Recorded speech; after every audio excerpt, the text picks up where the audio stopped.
Hello, market researchers. Today we're going to take a look at your step 4 of your research report, and that's actually creating your survey. This is, well, I think all steps are important, but this may be one of your most important ones because this is the step in which you create the tool to gather the information you need to use for your research report. So we want to make sure that the tool that you are using is accurate. The questions you ask are effective, and so that you can gather the appropriate research. So let's take a look where it falls within your research report. There's the main section in which your survey will fall into is in your appendices. This is where you are going to provide a tally sheet of the results. This is where you're going to provide a blank copy of your survey. And if you conduct a survey using paper, you're going to provide all of the copies of your survey as well. So that's the actual survey, the actual research. You will also, in a way, provide your survey in terms of the analysis in the body of the report. But the actual survey itself, yes, you're going to need to make sure that you include this in the appendices of your research report. Alright, so what are you going to do to create your survey? Well, to start off with, you definitely want to plan out your survey a bit first. Once you have the plan in place in terms of the organization of questions and what kind of questions you're going to ask and so on and so forth, you then can start actually writing your survey. To do this, you need to first create an introductory statement. This introductory statement must give the reason for the survey. Why are people going to answer your survey if they don't know what you're asking or why you're asking? You also want to definitely put their kind of questions or their apprehension, I should say, at rest in terms of answering the survey. You want to provide them with a confidentiality statement. So make sure that they understand that no, none of their answers are going to be shared with anyone else. You want them to be comfortable in answering your survey. And you also want to make sure that you tell them how long it's approximately going to take. Right? So that gives them an idea of how much time they can devote to this survey. And lastly, you want to thank them. Be appreciative. If they give their time up and they give you the information you need, thank them for that, and thank them right up front right away. So as a group, you definitely want to express this kind of courtesy, respect to your audience, right? You want to give them that respect, and because they're giving you respect in terms of answering your survey. So after you've created your introductory statement, now each of your group members can go off and work on creating their questions. Each group member, so one group member will create one question for demographics, for rating, for open-ended, multi-select, and one more closed-ended. Then your other group member number 2, let's say, will do the same thing, as well as group member number 3. So all together you'll have one of each of these questions times 3 people. That gives you 15 questions for your survey. Now again, part of this is that you're planning this out. Where are you going to ask these types of questions? For what objective of your research are you going to ask an open-ended question or a demographic question? So you have a pretty good idea of what you plan for your survey so that you know where to ask these questions, so everyone can have a better idea when they go off and actually create their own questions.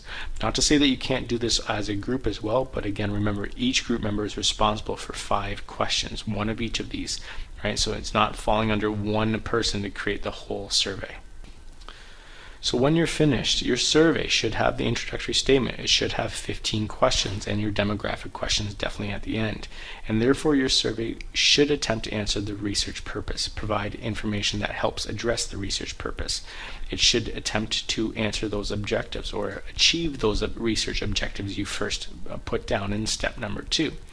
You should have your survey organized in terms of questions according to those objectives. Each section of your survey should ask questions based on each of those objectives. It shouldn't be too long. Again, 5 minutes max for surveys. No one wants to stand around and answer a survey for 10 minutes. Okay? And again, that idea of leaving demographic questions to the end. Right? Everyone wants to rush through the survey. When they get to a certain point, they're tired of answering the survey, so demographic questions at the end allows people, respondents, to rush through it without giving much thought. It's demographic. They know which gender they are, the culture, their income, so on and so forth, without really digging deep into their memory to recall this. So your survey will achieve results based on their questions.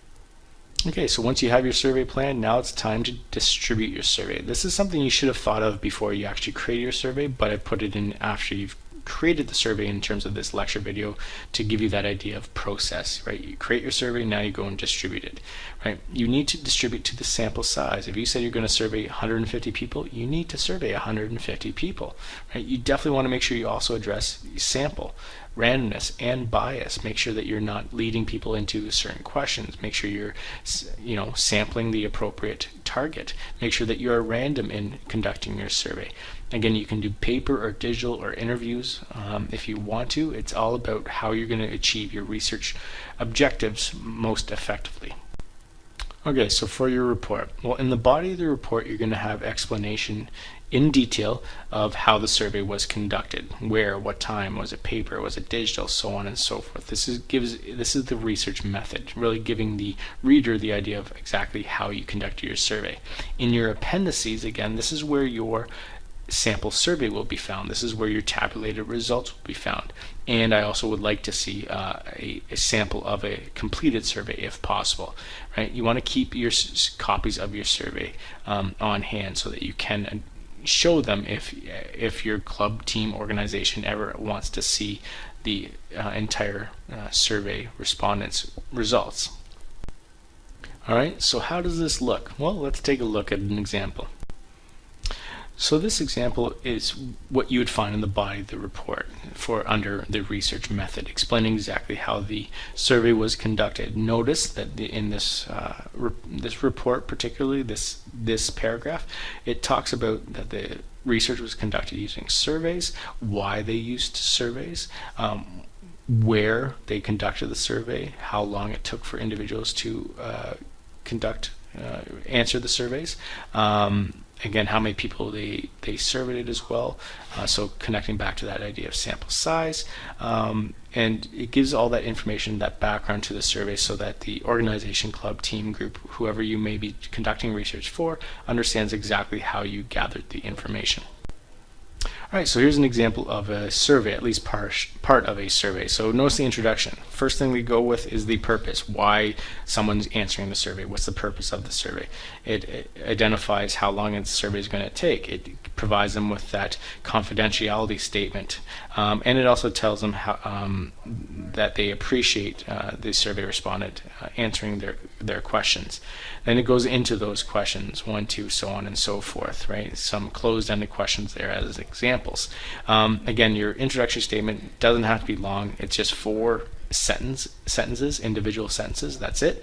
And then you go right into your actual questions. Altogether, if you are conducting a paper survey, it should be 1 page front and back maximum, nothing more. It may be less, but nothing more, and you don't want your font to be too small to read, and so on and so forth.